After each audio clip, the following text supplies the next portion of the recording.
جی السلام علیکم، میں غلام مرتضیٰ ظفر کینیڈا سے ظفر نامہ لے کر حاضر ہوں۔ تو آج ہم اس کی 9ویں قسط جو ہے نا وہ لے کر آئے ہیں۔ تو ابھی ذکر ہو رہا تھا کہ امیر معاویہ کی جب وفات ہو گئی تو اس کے بعد یزید جو ہے نا اس نے جو ہے نا وہ اقتدار سنبھالا، اور یزید کا دور جو ہے نا وہ 60 ہجری سے 64 ہجری تک تقریباً 4 سال جو ہے نا وہ رہا، لیکن اس میں بڑے دردناک واقعات جو ہے نا وہ رونما ہوئے۔ تو امیر معاویہ پہلے تو اپنی زندگی میں ہی یزید کی بیعت لے چکے تھے، جو کہ پچھلی قسط میں ہم نے بیان کیا ہے، اور وہ ولی عہدی کی بیعت تھی، لیکن ایک قسم کی وہ یہی بیعت ہی تھی۔ جنہوں نے ادھر کر لی تھی ان کو یہاں بھی کوئی اتنا بڑا جو ہے نا وہ خطرہ نہیں تھا، کیونکہ اب تو یہ باقاعدہ جو ہے نا وہ حکمران بن گئے تھے، اور آپ انہیں خلیفہ کہیں یا جو بھی کہیں، جو بھی لقب اس نے اختیار کیے تو وہ، لیکن یہاں اس نے اپنی تخت نشینی کی بھی بیعت کی فوراً کوشش کی، اور جو ہی وہ تخت نشین ہوئے پہلے انہوں نے تھوڑی دیر خبر جو ہے نا وہ چھپا کے رکھی کہ وہ پھیلنے سے پہلے ہی انہوں نے حضرت امام حسین اور عبداللہ بن زبیر سے فوراً بیعت لینے کا مطالبہ کیا، اور مدینہ کے جو حاکم تھے اس وقت ولید بن عتبہ، ان کو لکھا کہ ان دونوں سے فوراً بیعت لے لو اور دیر نہ کرنا۔ اور اس نے ولید بن عتبہ نے مروان سے جو ہے نا مروان بن حکم سے مشورہ کیا، تو مروان نے مشورہ دیا کہ دیر نہ کرنا، فوراً بیعت لے لینا، اور اگر انہوں نے بیعت نہ کی تو ان کے سر قلم کر دینا، چھوڑنا نہ ان کو۔ مگر لوگوں کی ہمدردیاں تھی حضرت علی رضی اللہ عنہ سے، اہل بیت سے، رسول پاک کے نواسے تھے امام حسین علیہ السلام، تو ولید نے بھی زیادہ سختی نہیں کی۔ ولید نے جو ہے نا وہ بلایا ان کو، اور بلا کر جو ہے نا وہ کہا دونوں کو کہ آپ جو ہے نا ایک تو خبر سنائی کہ امیر معاویہ فوت ہو گئے ہیں، اور ساتھ ہی کہ جو امیر المومنین ہیں یعنی یزید، ان کا حکم نے امیر کا پڑھ کر سنایا کہ انہوں نے کہا ہے کہ آپ سے بیعت لوں، اس لیے آپ دونوں جو ہے نا وہ بیعت کریں۔ تو حضرت امام حسین علیہ السلام نے فرمایا کہ میرے شان کے خلاف ہے کہ میں یہاں چھپ کر بیعت کروں، جب باقی لوگوں کو بھی بلاؤ تو جب وہ بیعت کریں گے اس وقت میں بھی بیعت کر لوں گا۔ لیکن اسی وقت وہ وہاں سے بیعت کرنے کے لیے تیار نہ ہوئے، اور ادھر عبداللہ بن زبیر نے بھی ایک دن کی مہلت مانگی کہ ہمیں سوچنے کا موقع دو، اور ولید بن عتبہ شریف آدمی تھے، انہوں نے اجازت دے دی، اور اس وقت موقع پہ نہ سر قلم کیے نہ جو ہے نا وہ بیعت لی، جس کا کہ بعد میں انہوں نے خمیازہ بھی بھگتا۔ مروان بہت غصے ہوئے، اور یزید نے بھی بہت غصہ کیا کہ آپ نے ان کو جانے کیوں دیا۔ اب جو ہی وہ، اب مروان نے تو یہ کہا تھا کہ اب ساری عمر بھگتو گے، اور پھر ہوا ویسے وہی، لیکن بعد میں جو ہی باہر نکلے تو عبداللہ بن زبیر تو راتوں رات نکل گئے مکہ کی طرف مدینہ سے، اور حضرت امام حسین پھر بعد میں جو ہے نا وہ وہاں سے انہوں نے بھی جو اپنے اہل و عیال کے ساتھ مکہ کی طرف جو ہے نا وہ ہجرت شروع کی۔ تو جانا اصل میں کوفہ تھا انہوں نے، لیکن پہلے وہ مکہ کی طرف جو ہے نا وہ گئے، اور عبداللہ بن زبیر نے جا کر جو ہے نا وہ حرم میں جو ہے وہ پناہ لے لی تھی۔ تو امام حسین علیہ السلام نے محمد بن حنفیہ جو ان کے بھائی تھے، ستیلے ماں الگ الگ تھی، ان کے مشورہ کے ساتھ یہ طے ہوا کہ مکہ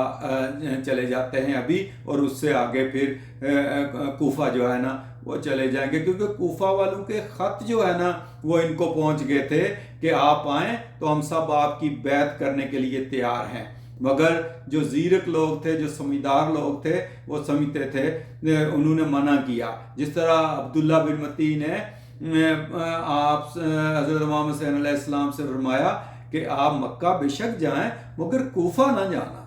کیونکہ کوفہ والوں نے آپ کے بھائی کے ساتھ اور آپ کے باپ کے ساتھ یعنی امام حسن کے ساتھ اور حضرت علی کے ساتھ بھی دھوکہ دیا تھا، انہوں نے دھوکہ کیا تھا، اس لیے اہل کوفہ کا اعتبار نہ کرنا۔ مگر چونکہ ان کے خط آئے ہوئے تھے تو حضرت امام حسین نے کوفہ والوں کے نام خط لکھا، اور مسلم بن عقیل کو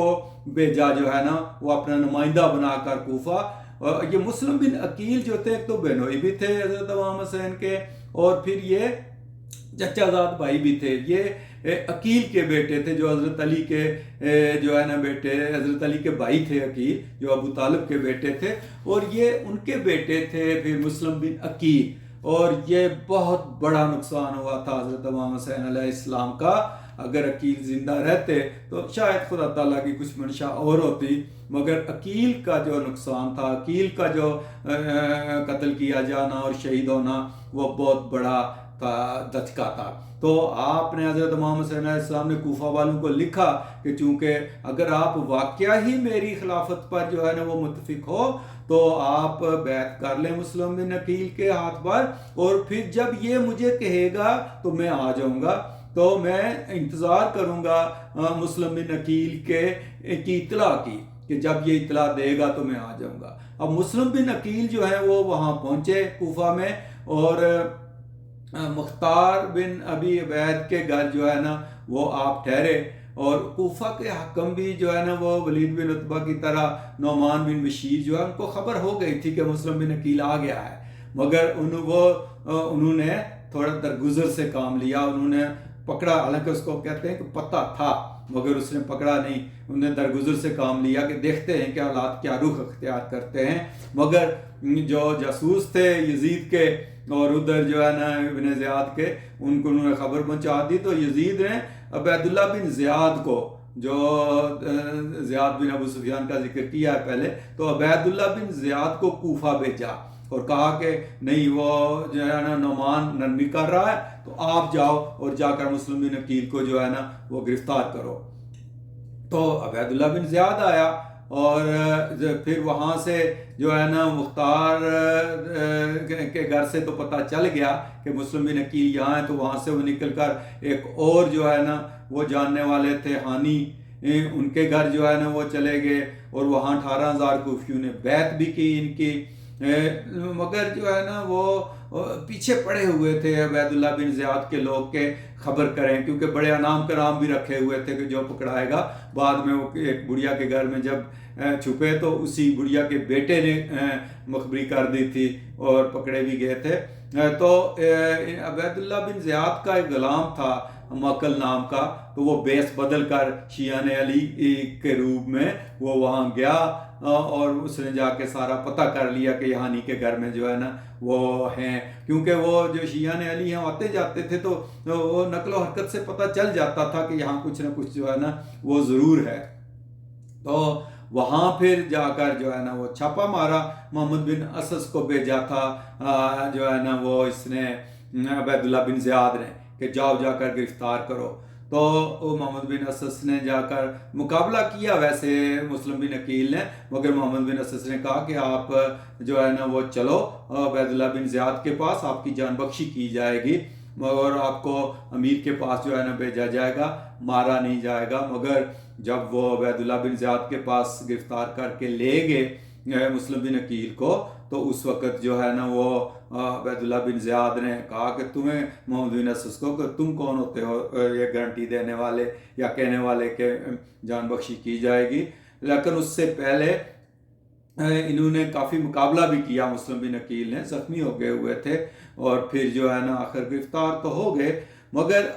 محمد بن اسس نے بچا نہ سکے۔ تو مسلم بن عقیل نے پھر جو ہے وہ محمد بن اسس کو کہا کہ دیکھو اب تمہارے بس کی بات نہیں ہے کہ میں بچوں، مگر تم میرا ایک کام کرنا کہ امام حسین علیہ السلام کو خبر پہنچا دو کہ کوفہ والوں پر اعتبار نہ کرنا، اور جہاں تک پہنچے ہو وہاں سے واپس چلے جائیں، اور یہ میری خبر پہنچا دینا۔ اور پھر ایک اور وہاں ساتھی تھے جو کہ اموی حکام کے ساتھ ہی کام کر رہے تھے، مگر وہ ان کے تعلق دار بھی تھے، عمر بن سعد، تو ان کو کہا کہ آپ اس طرح کرنا کہ میرے 700 درہم قرضہ ہے لیا ہوا میں نے کوفہ والوں سے، میری یہ تلوار اور زرہ بختر وغیرہ یہ بیچ کر ان کا قرضہ اتار دینا، اور اس کے بعد میری لاش کو دفنا دینا، میری لاش کی بے حرمتی نہ ہو تاکہ دفنا دینا، اور اس کے بعد جو ہے وہ امام حسین۔ اس طرح پھر مسلم بن عقیل نے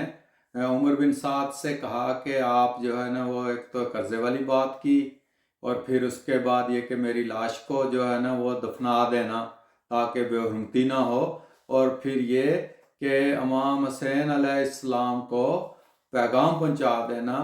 کہ وہ جہاں تک آئے ہیں وہاں سے واپس چلے جائیں اور وہ کوفہ نہ آئیں۔ تو پھر ابن زیاد کے حکم سے مسلم بن عقیل کو جو ہے نا وہ وہاں جو قصر تھا یا محل تھا اس کے جو ہے نا وہ چھت کے اوپر لے جا کر ان کو شہید کر دیا گیا، ان کا سر جو ہے نا وہ قلم کر دیا گیا۔ اور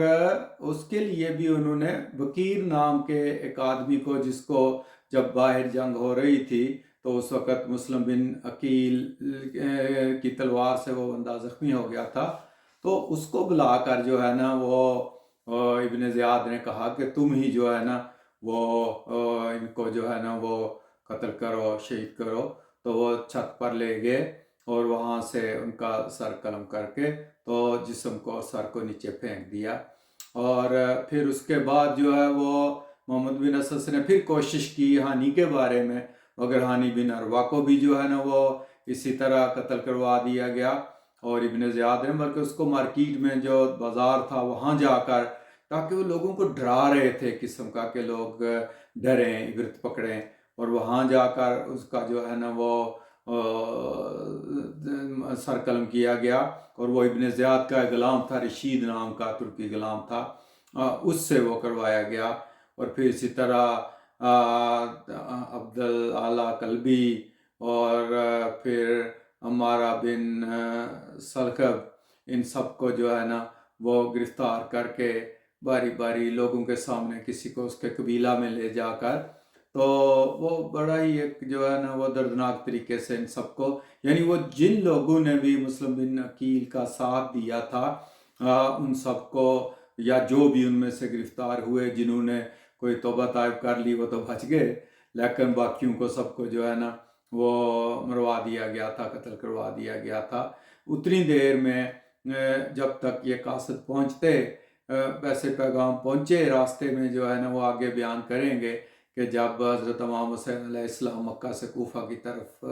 روانہ ہوئے تو ان کی روانگی کا جو واقعہ اور پھر کربلا تک پہنچنے کا واقعہ جو ہے یہ آگے وہ بیان کریں گے۔ تو آج کے یہ جو حوالہ جات ہیں یہ زیادہ تر تاریخ طبری کی جلد 4 صفحہ 171 سے 174 تک،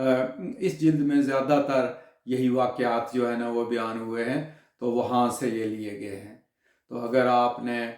ابھی تک ظفرنامہ سبسکرائب نہیں کیا ہے تو اس کو سبسکرائب کر لیں، تاکہ ہم آگے جو ہے نا وہ تاریخ اسلام اور پھر باقی جو ہے نا تاریخ ہندوستان اور پھر تاریخ کشمیر اور سارا ہمارا پروگرام ہے کہ ہم یہ تاریخیں جو ہیں یہ کور کریں اور اپنے ناظرین جو ہیں ان کے جو ہے نا استفادہ کے لیے سب کو جو ہے نا وہ مختصراً بیان کریں، تاکہ ایک یاد جو ہے نا وہ تازہ ہو جائے۔